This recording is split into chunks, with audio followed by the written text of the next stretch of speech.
Hello, hello. I've been giving you a lot of really long reviews, but this one I'm hoping will be a little shorter. There are less books today. How are you doing? Welcome and have a wonderful week.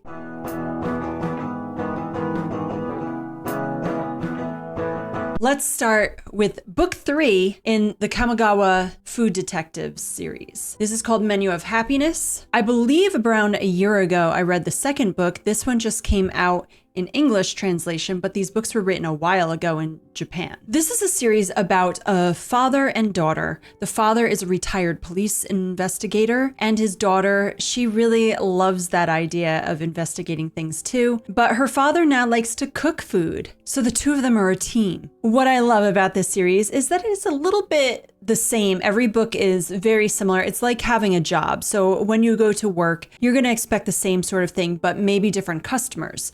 So they get customers that find them, and the customers want to find certain foods that bring memories to them that they cannot find or replace, or there's some sort of situation causing them to not be able to recreate it themselves. So they talk to the daughter who asks questions, and we hear the stories about these people and why they are looking for the food that they want. And then the detective man, the father, he goes searching for the food, and he has a lot of fun doing it, and he does it within just a couple weeks. And then he comes back and he cooks them food. There are a lot of repetitious things that go on in these books. So every story kind of opens similarly. And then there are also people commenting on the cat who is not allowed in because the father doesn't want to have hair on the food. Most of the stories in this I really enjoyed, just to hear what these people are going through or what caused them to want to get these foods. And a lot of the foods in here are more simplistic foods compared to some of the other ones in the other books. And these are all a theme of trying to find happiness. For content in this, there is drinking, and one person does get drunk a little bit, they say. There's also a man that has two-timed and talks about his past with that. And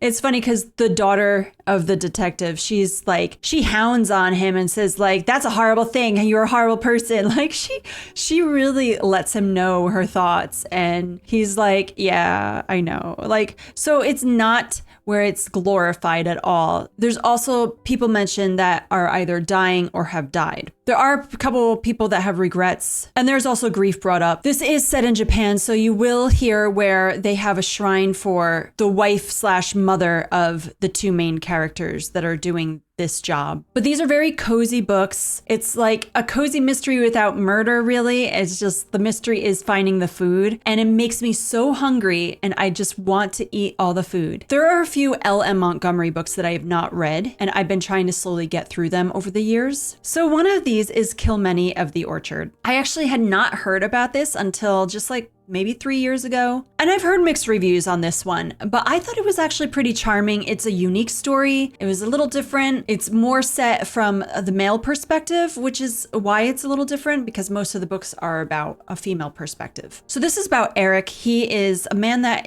he's been going to college. He makes friends. His dad wants him to get married. He's kind of like, no, I'm not interested in stuff like that. A couple chapters where they talk about people that they're interested in or not. He's talking with a friend. And at one point he goes to this orchard just walking around, and he hears music. There's someone playing the violin, and he calls out to the person like, hey, when he sees that it's a woman playing it who's very young, about like 18-ish or so. She might be 17. And her name is Kilmeny. So Eric does his best to try to find out more information about her. He asks around, and he's just so enthralled with her beauty and her music that over time he learns her story and finds out that she is mute. And he's like, well, how could someone who's mute play such beautiful music? So we learn, like I said, a lot about her life, her background.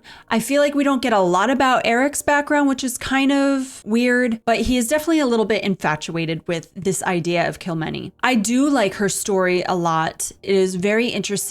I could see where her situation could be realistic. She is highly sheltered, but people know about her and they think she's dumb, as they say. So a lot of times people will mention like, oh, the dumb girl. There is also talk about generational sins or the sins of the father or the mother causing her to be mute. So keep that in mind. And that is kind of really disappointing to hear that people are like that. But I've heard people saying things like that even in my life, so I can understand. And I think it's just awful. There are people that are dead or they're talking about grief in this book. There is like a really strange, an affair of sorts. How do I word that? Okay, there's like an affair mentioned. That's like all the content that I could think of in this story. I do think this is a really good book for springtime, so I'm really glad I put this on my list. I think that their relationship over time, it grows, and I like their conversations. It starts in like an infatuation, but grows over time, and I think it's very beautiful. I liked this story.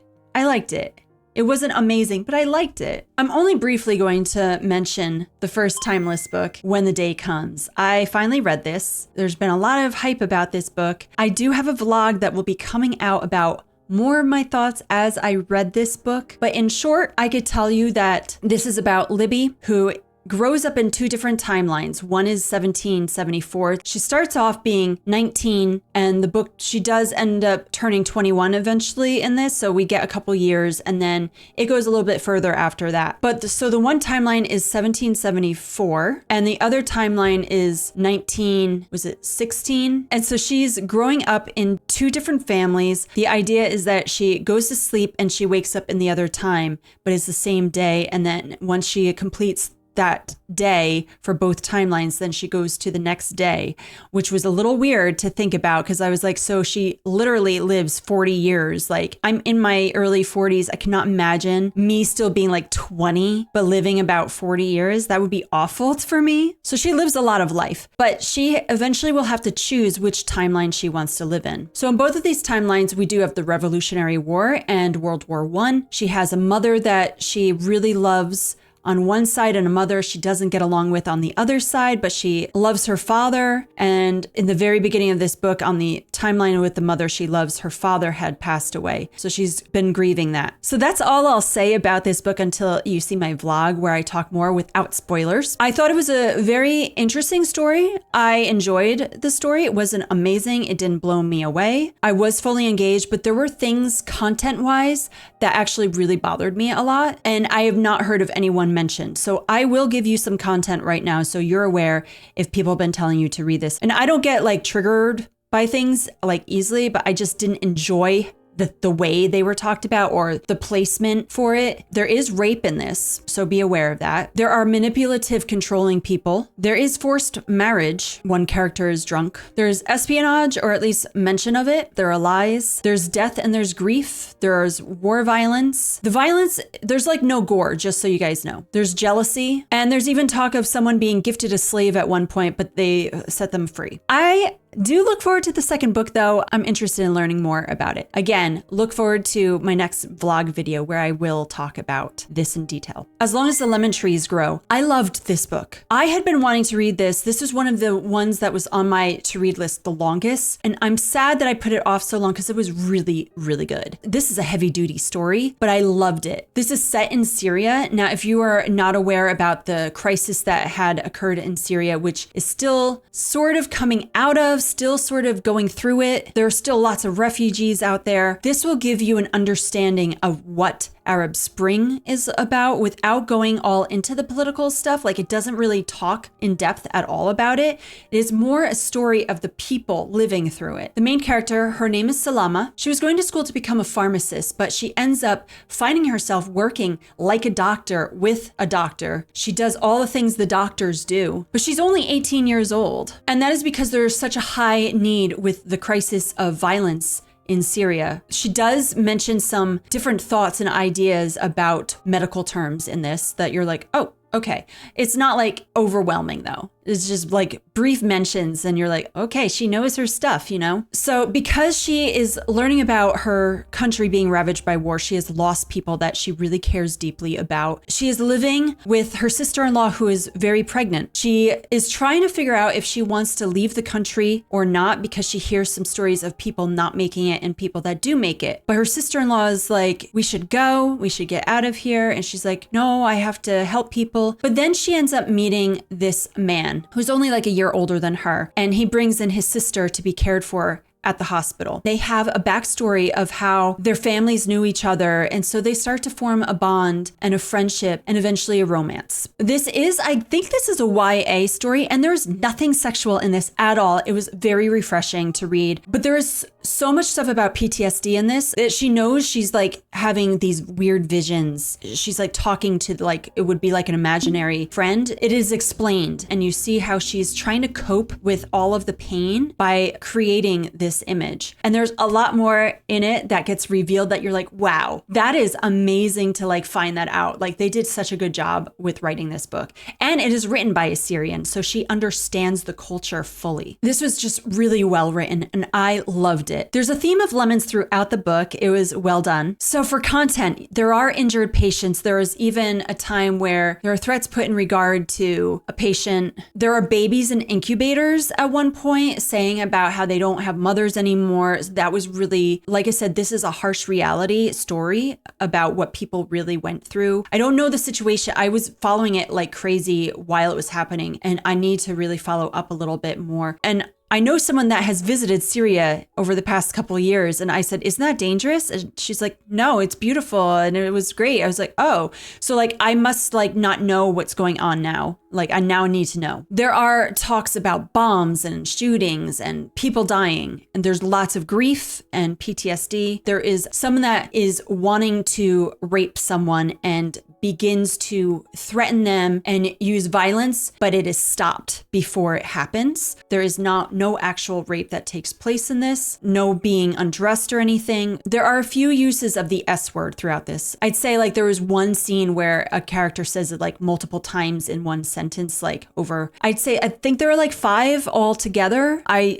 try to count and remember as I read. I don't write things down. This is what I do in my memory. I don't recall if there's any other language in it though. There's also talk about the possibility of being trafficked in different forms, but without details. I think that the idea that there is so much death and destruction, Salama is able to try to find some beauty the best she can, and finding someone that she could connect to is part of that beauty. I almost rated this 5 stars. Almost. It's 4.5 stars for me. So like I'm a harsh rater, and I know that, but this one I really loved. One of the books I recently read that I did not enjoy, it took me a long time to get through this book, is The Cottage of New Beginnings. This is about Annie. Her godmother dies and leaves her a cottage. She is in England. She had been there so much growing up that she knows a lot of the people there. She needs to fix up the house a little bit, and she comes to know this guy named John. Now, I don't think this at all is a Christian story, but John had worked in the mission field. Plus there is a pastor or a vicar and his wife mentioned, and she does have this thought of like trying to find her faith, but it's all like very briefly mentioned and not flowing throughout the story. I feel like this is set for anyone to read. I would not call this a Christian story. The content in this is definitely more worldly, as I would put it. But John, he wants to kind of sweep Annie off her feet. He's interested, but she had a fiance who cheated on her. So she has a hard time trusting men now. And the idea of a relationship after a breakup is not something she wants to go into, but she is attracted to John. But a lot of this story to me was just like, oh, we're going to go to this get together. Oh, they're drinking wine and they're hanging out and they're talking and chatting. It's miscommunication between the two people. And then it's like, but why is there miscommunication when he was acting so much like this? Like he was interested, like why suddenly is this happening? It didn't flow right for me. There are very passionate scenes in here. There's no sexual content, but in a way it like leads to where it could have been. Like there are thoughts that are brought up that are never acted upon. The man was kissing but was thinking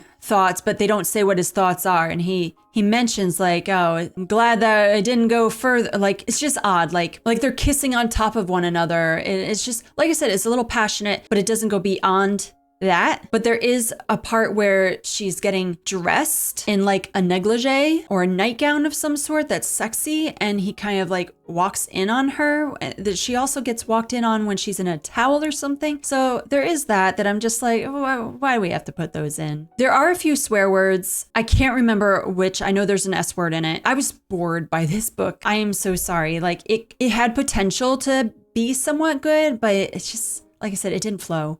I didn't enjoy it. And also there was a lot of jealousy in this, but then there's like a fast solution at the end of this book to everything. It was like, what? Why did we just go from that to that? Like, it just didn't work well. All right, guys, I had pre-ordered this book and it came early and I finished this the day it came out, which was really cool. Jamie Jo Wright, I've only read 2 of her other books. I enjoyed the other books. Well, one I really enjoyed, one was so-so. This one I'm going to put in the so-so pile. It was a little bit more than so-so, so excuse me, but it's still on that average par. I had a hard time deciding what I thought about this book, to be honest with you. I had to gather my thoughts a bit while reading it even.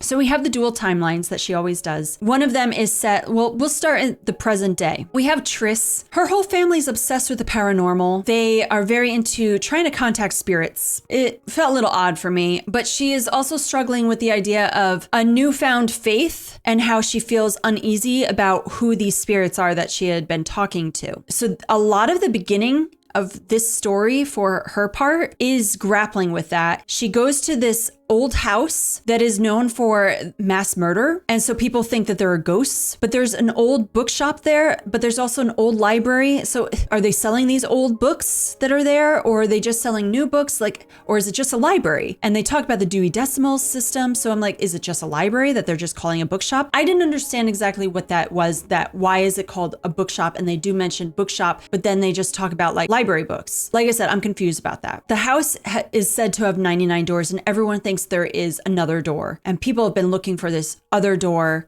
People are like, there has to be a 100th door. So that's part of the mystery of this story. So while she's working, her brother, who she had not really talked to for a while, and his crew that have like this YouTube channel, they try to contact the paranormal activity type of stuff. They come because they want to find out about these deaths and the spirits. While there are other people that are in this place that are interested in the history. And so she's trying to figure out which one is more important. Why are people so into the spirit stuff instead of the history? So then we go to the past, set in the 1880s, and we have Minnie. Her father decides to buy this house that was known to have these murders just like 20 years earlier during the Civil War period. And so they have all the same staff that they had way back. So she moves in there. She hears these stories and she's like, why did my father want this house? It's so huge. She goes through the house counting and she's like, oh, there are 99 doors. Now, here's what is interesting to me. In the author's note, there is nothing mentioned of this. There's even a historical thing, nothing mentioned. But right away, my thought is 1880s, lots of doors, Winchester House. I'm very into like true crime stories, podcasts, and all these things. Talk about the Winchester House all the time, which is in California. Now, Winchester, the family, they are the ones that created the old gun, very responsible for being used in the Civil War.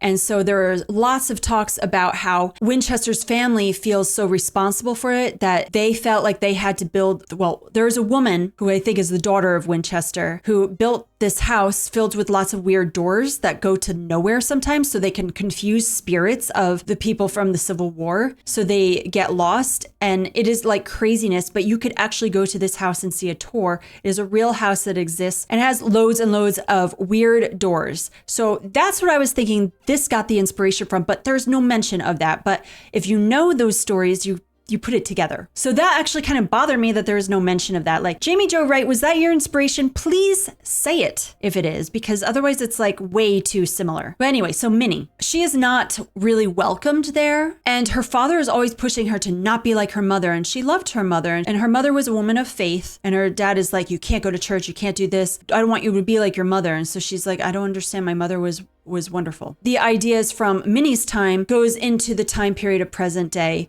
Not a lot. I feel like a lot of her books don't really have them tie until like later on. The historical side was definitely my favorite. I really struggled with the whole, it was just a little weird, some of the paranormal stuff that she wrote about. It didn't settle right with me. There is like a replacement word for the Lord's name in vain at one point in this story, and someone is about to swear, but they cut it off. There's violence and murder, and there's also talk of an affair. There's kidnapping, deceit, drug abuse. There's a lot of weird stuff in here that I feel like, I don't know.